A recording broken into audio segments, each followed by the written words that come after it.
शुक्रिया। आमिर भाई आपसे आगाज़ करते हैं। यकीनी तौर पर बहुत बड़ा मोमेंट है जिम्बाब्वे के लिए, उन्होंने क्वालिफाई किया, लेकिन अगर ऑस्ट्रेलिया की बात करें हम, माइटी ओसिस, उनके लिए कितना बड़ा धचका है?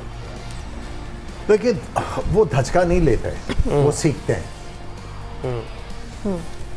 उन्होंने इस टूर्नामेंट में काफ़ी कुछ सीखा होगा और उनको अपनी शॉर्टकमिंग्स का पता चल गया होगा, और नेक्स्ट वर्ल्ड कप में जब ये आएंगे they will be a different team.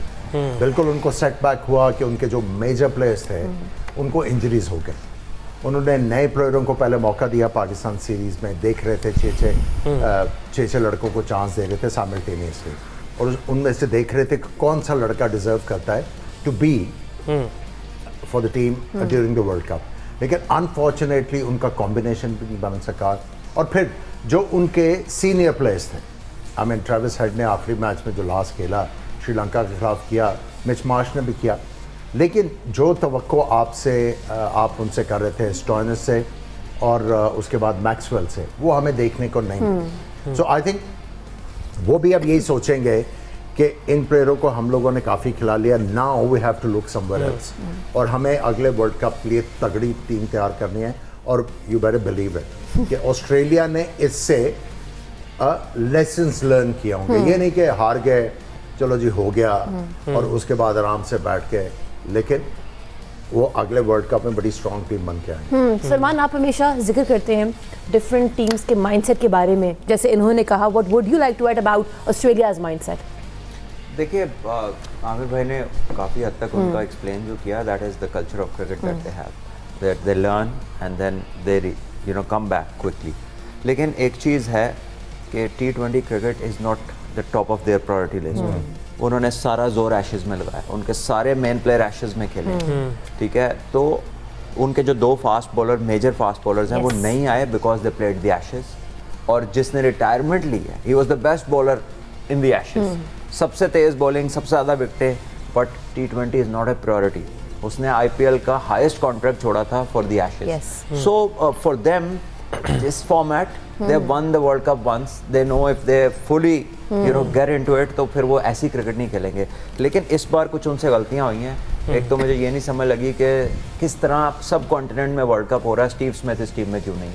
क्योंकि वो इतना अच्छी फॉर्म में था एशेज़ में, उसके बाद बिग बैश में बहुत अच्छा खेला, और इस जगह का उसे बहुत एक्सपीरियंस, और यहाँ पे कोई 240-50 वाले मैचेस नहीं थे, ज़्यादातर मैचेस वो थे जिसमें आपको एक इस तरह का प्लेयर चाहिए होता है। सो उसका ना होना, फिर एंड टाइम पे मिच मार्श का पहले अनफिट रहना, वो तो आखिरी मैच में है, उसमें ही वो फ़र्क नज़र आ रही थी टीम। बट आई थिंक जो उनका नया स्टॉक ऑफ बॉलर्स था इन T20, specially the fast man और वो लेफ्ट आर्म पेसर, ऑस्ट्रेलियंस को आप कभी ऑर्डिनरी कहते नहीं, लेकिन ये लॉट नहीं ना उस क्लास की नहीं थी जैसे ऑस्ट्रेलियन होते हैं।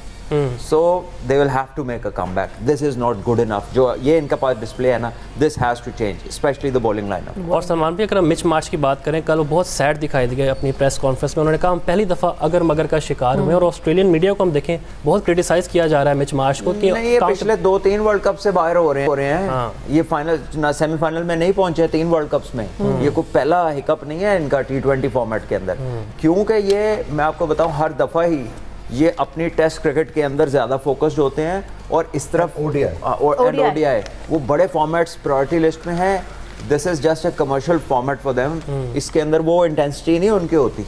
वो जो एक दुबई में वो वर्ल्ड कप तो जीते हैं, तो उसमें भी अगर हमने अपने कैच पकड़े होते तो हम होते फाइनल में, ठीक है। जो ऑस्ट्रेलिया से हसन अली की बॉलिंग थी, या पता नहीं शाहीन की बॉल पे कैच छूटा था शायद हसन से, शाहीन की बॉल पे हसन से, तो game would have been over. वो जो विकेट कीपर बैट्समैन थे उनके लेफ्टी, बिल्कुल मेरे जहन से नाम निकल गया, कैरी नहीं कैरी नहीं था, वो छोटा जो विकेट कीपर है एक ऑस्ट्रेलिया का भी, मैं उसका निकाल लेता हूँ उसका नाम, तो ही वॉज द मैन जिसने फिर 3 छक्के लगा दिए थे उसके बाद। So unfortunately for Pakistan they was not way forward, because हमने कैच छोड़ा, जैसे हमारा मैक्स दाऊद ने छोड़ा, तो हम आगे बढ़े यहाँ पे।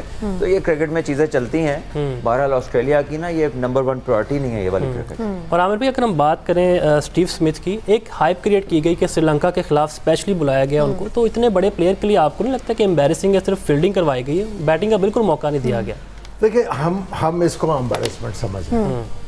हमारे लिए ये शायद अनहोनी चीज़ है, लेकिन ऑब्वियसली उनकी टीम मैनेजमेंट बैठी हुई, उन्होंने डिस्कस किया होगा। चॉइस क्या थी? चूँकि स्टीव स्मिथ जो थे वो वो पहले मिच मार्श की रिप्लेसमेंट के तौर पे आ रहे थे, फिर दूसरी की रिप्लेसमेंट के ऊपर आए। बिल्कुल। अब उन्होंने बिग बैश में किस नंबर पे स्कोर किया? ओपन पे ओपन किया ना बाबर आजम ठीक के है। जब मिच मार्श फिट हो गए तो वो तो रिप्लेसमेंट आए हुए थे ना, सो जब जिनकी वो रिप्लेसमेंट थे वो फिट हो गए तो वही खेले ना। अब वो जिस नंबर के ऊपर स्कोर कर रहा है, जिस नंबर के ऊपर वो स्कोर करता आ रहा है, अगर उसको वो वाला नंबर ना मिलता, आप उसको नीचे कर देते तो उसका प्रॉब्लम होना था ना। सो ये हमारे मुल्कों में होता है, वो इन चीज़ों को नहीं सोचते।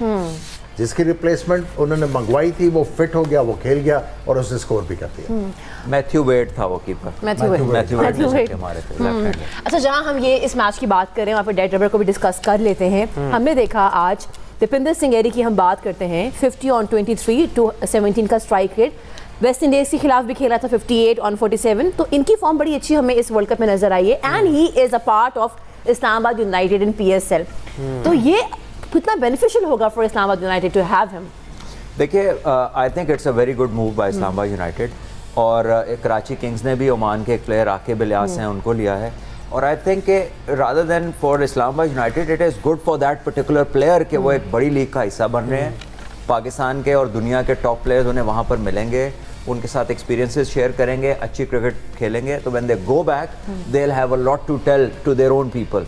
और पाकिस्तान के लिए इस तरह से अच्छा है कि हर फ्रेंचाइज अगर एक एक प्लेयर को पिक कर लेती तो एक जनरली जो growth of cricket around the globe है उसमें पाकिस्तान का ऐसा पार्ट हो जाता है जो और दुनिया के किसी मुल्क ने अभी तक इस तरह का हिस्सा नहीं डाला कि हर एक एसोसिएट नेशन से एक एक प्लेयर, एक एक फ्रेंचाइज ले लेती। तो you know let's grow together, that kind of a thing. अभी भी तो पाकिस्तान ने एक लीडिंग काम किया है ना, जो अपना लोगों को बताया कि राइट के साथ खड़े होना है। तो मेरा ख्याल है ये भी किया जा सकता है और अच्छा लगेगा ये। और आयरी बहुत अच्छी प्लेयर है, और आज उनकी इनिंग्स जो देखी, सुबह जब हम लोग युवराज जो कनाडा के बैट्समैन है, 19 ईयर्स ओल्ड, वो 19 तो लग नहीं रहा था। जिस तरह की उसने बैटिंग की है वो लग रहा था कि वो बहुत ही एक्सपीरियंस प्लेयर है, ही इज नॉट अ रूकी और अ नोविस। आके उन्होंने ऑर्थोडॉक्स क्रिकेट खेली, कोई ऊट पटांग शॉट नहीं मारी, जो क्रिकेटिंग स्ट्रोक्स थे वो मारे। आयरी ने भी आज जो है उस प्रेशर सिचुएशन में क्रिकेटिंग स्ट्रोक्स खेले। बिल्कुल, मुझे जो शॉट उनका जो आउटस्टैंडिंग था मुझे बहुत पसंद आया। एक उन्होंने बैकवर्ड पॉइंट के ऊपर छक्का मारा और उसके बाद बॉलर ने उनको फॉलो किया and he was shaping to hit the ball towards extra cover, और उन्होंने वहीं से विप किया और वो फाइन लेग और स्क्वायर लेग के दरमियान चौका हुआ। दैट शो टू मी कि ये बंदा गेंद के ऊपर नजर रख रहा है और ये अपने लिए दो ऑप्शन एज ए बैट्समैन रख रहा है कि अगर मुझे यहाँ पे गेंद नहीं आया तो मैं इसके लिए रेडी रहूंगा। हमने अक्सर अपने प्लेयर्स को देखा, once they commit to a stroke वो फिर वहां से चेंज नहीं करते। This is a rare ability जो मुझे आई वाज वेरी इम्प्रेस्ड कि इतना ज़्यादा एक्सपीरियंस नहीं है और उस प्रेशर सिचुएशन में जिस तरह आके उसने कामनेस के साथ स्कोर किया, इनक्रेडिबल। अच्छा, आपने से जिक्र किया सारे जो क्रिकेटिंग शॉट्स होते हैं क्या वो डिपेंड करते हैं आपकी शॉट सिलेक्शन कैसी है?